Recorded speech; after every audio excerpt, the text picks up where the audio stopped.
다음입니다. 항상 긍정적인 내용을 많이 보려고 노력을 하는데요. 그래도 이번에는 부정적인 내용도 한번 보도록 하겠습니다.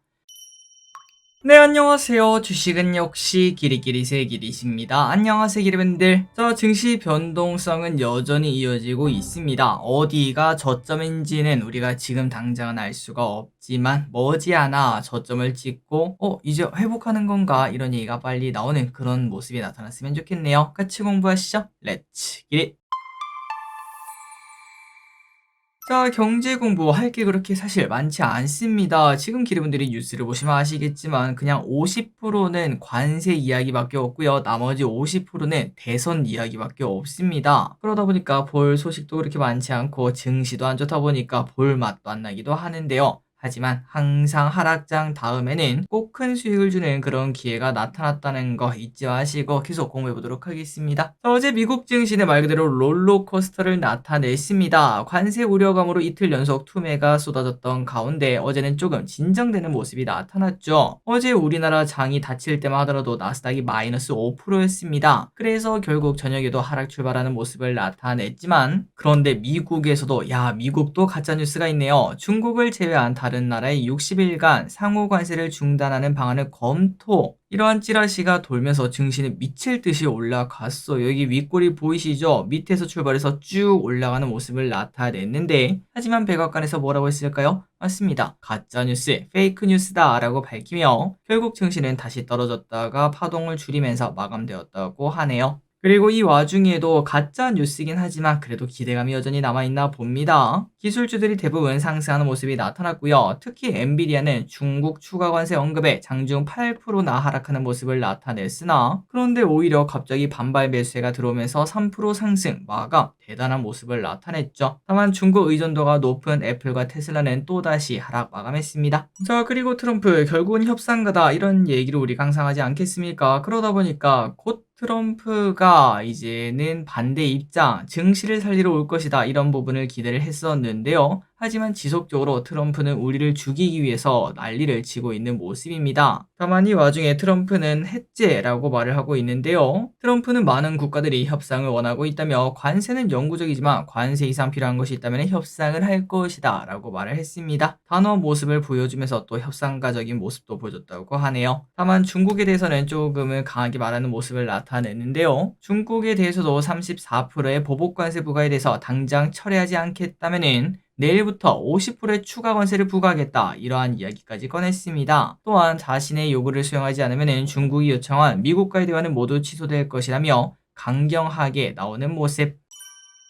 자, 그러니까 이제 공이 다시 중국한테 넘어갔죠. 그래서 오늘 시장에서는 중국이 혹시나 꼬리를 좀 내릴까라는 기대감이 있었습니다. 하지만 중국, 우리는 끝까지 맞서겠다라고 말을 하며 오늘 우리나라 증시 장 초반에 괜찮았죠. 하지만 슬금슬금 빠지는 원인이 바로 여기서 나왔습니다. 자, 추가 관세 경고에 대해서 비난을 하는 모습을 나타냈습니다. 미국이 만약 격상한 관세 조치를 이행하면 중국은 반드시 반격하고 권익을 수호하겠다라고 말을 했고요. 미국의 행태에 대해서 비판하며 고집대로 한다면 중국은 반드시 끝까지 맞서겠다라고 말을 했습니다. 진짜 강대강의 싸움이라고 말할 수 있겠죠. 미국은 앞서 중국에 10% 플러스 10% 관세를 부과했고 거기에 내일부터 34%의 추가 관세를 부과한다고 하는데 게다가 여기서 중국이 또 강하게 나왔기 때문에 50%가 추가가 될 수도 있겠습니다. 그러다 보니까 오늘 히토류 관련주 등 미중 무역 분쟁 관련주가 올라가는 모습도 나타났네요. 다음입니다. 그러다 보니까 글로벌 물가는 당연히 오를 수밖에 없습니다. 트럼프의 관세 정책이 결국 세계적 물가 상승을 불러올 수 있다고 하는데요. IM증권에 따르면 일단 지금까지는 물가를 동결하겠다고 밝혔던 기업들이지만 그런데 관세 정책 이후에도 가격을 유지하긴 어렵다며 앞으로 가격이 상승할 수밖에 없다고 합니다. 아이폰 같은 경우가 대표적이라고 할 수 있겠죠. 중국에서 대부분의 생산 과정이 이루어져 가격은 500만 원까지 올라갈 수도 있다고 하고요. 아반떼도 지금은 안 올린다라고 말을 하고 있지만 5천만 원까지 올라가도 할 말이 없다고 하네요. 그래서 2분기에는 관세 부과와 경기 하락으로 인한 조정이 계속 이어지다가 하반기나 되어서야 금리 인하가 나타나면서 그때 금리 인하 기대감으로 이제 증시가 반등하는 그러한 전망을 제시를 했다고 합니다. 그렇기 때문에 매수 고민 조금 더 많이 할 필요가 있다는 거죠.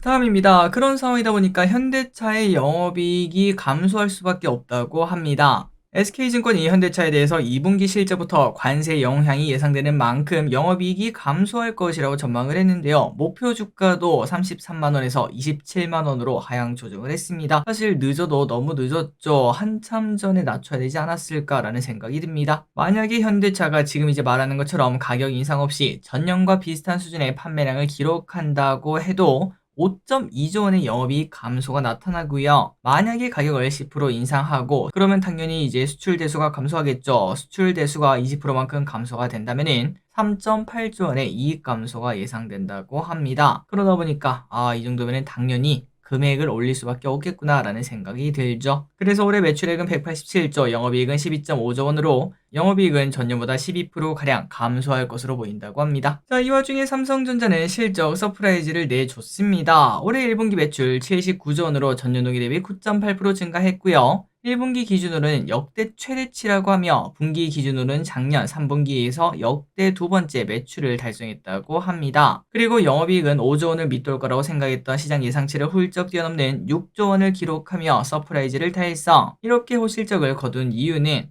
S25 모델의 판매 호조가 나타났고 D램 출하량 선방으로 인한 것으로 보인다고 하네요. 그래서 이 소식으로 삼성 급하게 상승 출발하는 모습을 나타냈으나 하지만 증시가 쭉쭉쭉 밀리면서 결국 삼전도 조금 오르는 모습으로 바뀌었습니다. 다만 반도체가 살아있다는 걸 우리가 또 확인할 수 있었죠. 자, 그래서 이어서 보도록 하겠습니다. 관세 우려감이 나오고 침체 걱정이 있는 와중에도 메모리 가격이 선행 지표인 현물 가격 상승세가 지속되고 있다고 합니다. 그래서 이제 이러한 소식을 보다 보면은 지금 이제 하락하고 있는 반도체 관련주는 이건 매수 기회가 아닐까요? 라는 얘기를 해볼 수밖에 없겠죠. DDR4 8기가는 3월 초 대비 한 달간 약 13% 넘게 가격이 상승했고 낸드 플래시 범용 제품 현물 가격도 상승세를 보이고 있다고 하네요. 그래서 최근 메모리 업계도 가격 인상을 염두를 하고 있죠. 마이크론은 이미 인상이 나섰고 삼성과 닉스도 결국은 인상을 할 것이다 라고 얘기가 나오고 있습니다. 다음입니다. 증시가 너무 안 좋다 보니까 서학개미분들에게는 너무 가혹한 시간이 이어지고 있다고 합니다. 올해 고점 대비 나스닥은 마이너스 26%를 찍었고요. S&P 500도 마이너스 21%를 찍는 모습이 나타났죠. 그러다 보니까 서학개미가 매수한 50개 종목 중 44개가 현재 마이너스 수익률을 기록하고 있다고 하고, 그렇다면 매수 1등이 뭔가 바로 테슬라입니다. 테슬라를 무려 3개월간 4.1조나 매수했다고 하는데 하지만 테슬라는 그동안 반토막이 나버렸죠. 그런 상황이다 보니까 이제 테슬라 주주분들이 힘든 시간을 보내고 있는 것 플러스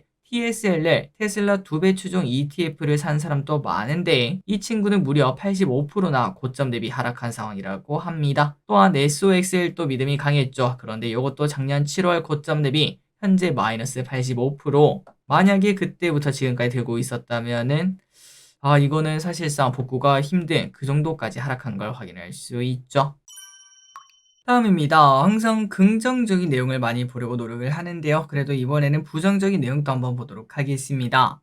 자, 일단 첫 번째는 오메가 어드바이저를 이끌고 있는 리온 쿠퍼맨 회장, 이 사람이 말한 걸 한번 보자면은 최악의 상황은 아직 오지도 않았다라고 말을 했습니다. 트럼프의 실수 때문에 미국은 침체로 들어가게 되며 반등 때 팔아라 이렇게 말을 했다고 하네요. 그리고 채권왕이라고 불리는 제프리 건들락도 경고를 했습니다. S&P가 아직 10%는 더 하락할 수 있다고 하며 트럼프의 정책 불확실성으로 증시 하락세가 당분간 지속되며 관세 정책을 처리할 가능성은 낮다 이렇게까지도 말을 했다고 합니다. 그러니까 지금 현재 여기저기서 반등의 시작이다 이런 얘기를 하지 않겠습니까? 하지만 부정적인 시각도 긍정적인 것 못지않게 많다고 하네요. 다음입니다. 대선 날은 6월 3일로 확정이 되었다고 합니다. 그러다 보니까 원래 6월 3일이 6월 모의평가가 있었다고 해요. 그런데 그게 하루 밀려서 6월 4일이 되었다고 합니다. 어쨌든 6월 3일이 대선이라고 하고요. 그 다음에 선거운동은 5월 12일부터 시작하게 된다고 합니다. 조금은 시끌시끌하겠네요. 다음입니다. 하나에로스페이스 유상증자 축소. 하나에로스페이스가 유상증자 규모를 기존 3.6조 원에서 2.3조 원으로 축소한다는 얘기를 꺼냈습니다. 축소된 규모만큼은 하나에너지와 하나임팩트 파트너스, 하나에너지 싱가폴 등 3개사를 통해서 3자 배정 유증으로 확보를 한다고 하는데요. 이러한 이야기가 나타나면서 오늘 하나에로스페이스는 7%가 넘는 상승세를 보여줬습니다. 다음입니다. 10조 원 추경 갑니다. 정부에서 10조 원 규모 필수 추경을 제안했다고 합니다. 산불로 인해 지원이 시급하고 관세로 인해서 산업과 기업들의 피해가 심각하다 보니까 추경이 필요하다는 건데요.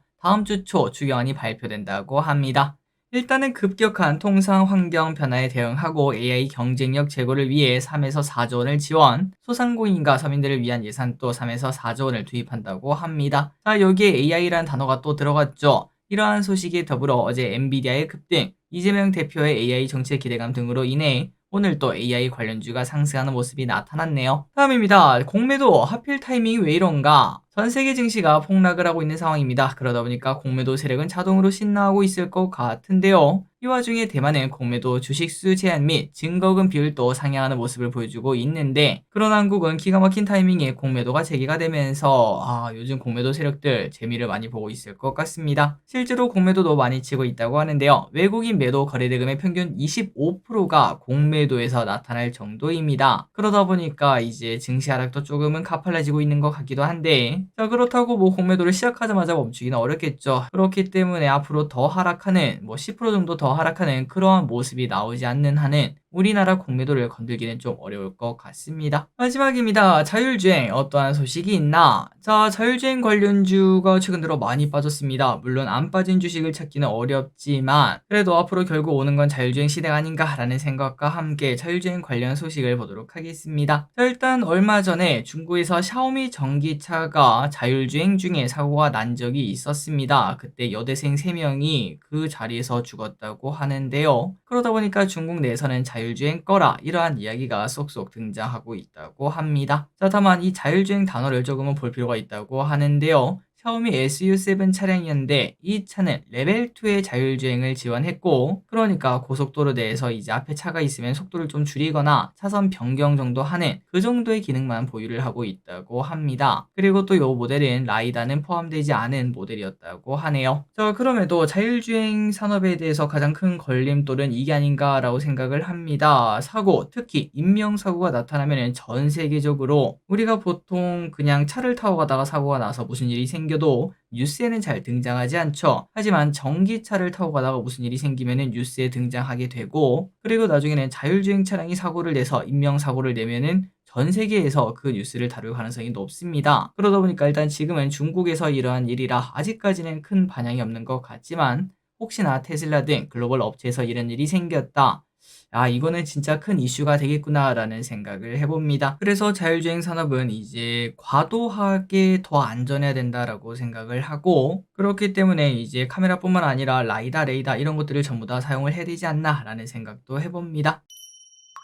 하지만 그 반면 현대차는 라이다에서 카메라로 전환을 한다는 얘기가 나왔습니다. 엔드투엔드, 그러니까 테슬라가 했던 AI가 처음부터 끝까지 모두 다 개발을 하는 엔드투엔드 설계를 하기 위해서 테슬라처럼 카메라로만 처리를 하겠다라는 얘기를 꺼냈는데요. 자, 라이다와 카메라의 차이는 보통은 가격입니다. 라이다는 3차원을 인식하기 때문에 비싸고 정확하겠죠. 그 반면 카메라는 2차원입니다. 그러니까 우리 눈이라고 생각하시면 될 것 같아요. 우리 눈으로 앞을 딱 봐도 저 앞에 있는 뭔가가 몇 미터 앞에 있습니다, 이런 걸 알 수는 없죠. 하지만 이때까지 엄청나게 많은 데이터가 우리 뇌 쪽에 쌓여 있다 보니까 위험한 건지 아니면 위험하지 않은 건지 그런 것들을 확실하게 파악할 수 있습니다. 그래서 그런 것처럼 카메라로 전부 다 가능하다라고 말을 하는 게 테슬라고, 이제 현대차도 그 길을 가겠다라고 말을 한다는 거죠. 다만 카메라는 저렴한 대신에 단점은 확실합니다. 우리도 똑같죠. 밤에 운전하면 더 위험하지 않겠습니까? 거리 측정이 잘 안 되니까 카메라도 마찬가지라고도 볼 수 있고, 그리고 또 중요한 건 얼마 전에 그때 실험했던 거 기억나시나요? 저 앞에다가 어떠한 벽을 만들어 놨는데 그 벽에다가 그림을 그려놨습니다. 그 앞이랑 똑같은 풍경이 보이는 그림. 거기에 이제 카메라를 쓴 차량과 그 다음에 라이다를 쓴 차량을 딱 같이 운전을 해봤을 때 카메라가 쓴 차량은 거기 가서 부딪히는 모습을 나타냈고, 라이다를 쓴 차량은 이제 어쨌든 보이는 게 아무 상관이 없겠죠. 거리를 측정하는 기계니까요. 그래서 라이다를 쓴 차량을 멈추는 모습을 나타내는 그러한 실험도 나타난 적이 있었는데, 물론 그 이후에는 그 실험에는 뭔가 문제가 많았다 이런 얘기가 많긴 했으나 어쨌든 그 부분이 카메라의 단점 중 하나다라고 생각하시면 될 것 같습니다. 자, 그러다 보니까 카메라를 사용하는 이유는 바로 가격 때문입니다. 단점은 있긴 하지만 그래도 AI가 고도화되면은 아무 상관없어, 사람한테 라이다 달려있냐? 안 달려있잖아. 그럼에도 사람은 잘 돌아다니는 것처럼 카메라로 충분하다라고 말을 하는 건데, 하지만 카메라만 사용하는 것 자체가 오히려 더 큰 투자가 필요하다 이러한 시각도 있습니다. 그냥 라이다 쓰면은 그냥 바로바로 거리를 측정할 수 있지만 카메라를 쓰려면은 고도화된 AI 데이터 그런 것들이 필요하기 때문에 오히려 엄청나게 더 큰, 말 그대로 테슬라만 가능한 그 정도의 투자가 필요할 수도 있다고 하네요. 자, 그렇다면 뭐가 정답인가? 당연히 정답은 없습니다. 카메라든 라이다든 어쨌든 자율주행이 되게 하는 게 중요하고 안전한 게 더 중요하다고 볼 수 있겠죠. 그리고 지금 1등으로 달리고 있는 웨이모는 카메라, 라이다, 레이더를 모두 사용하고 있고, 그리고 일각에서는 앞으로 고급차에는 라이다가 들어가게 되고 저가형 자율주행 차에는 카메라만 적용되는 그런 흐름이 나타날 수도 있다고 합니다.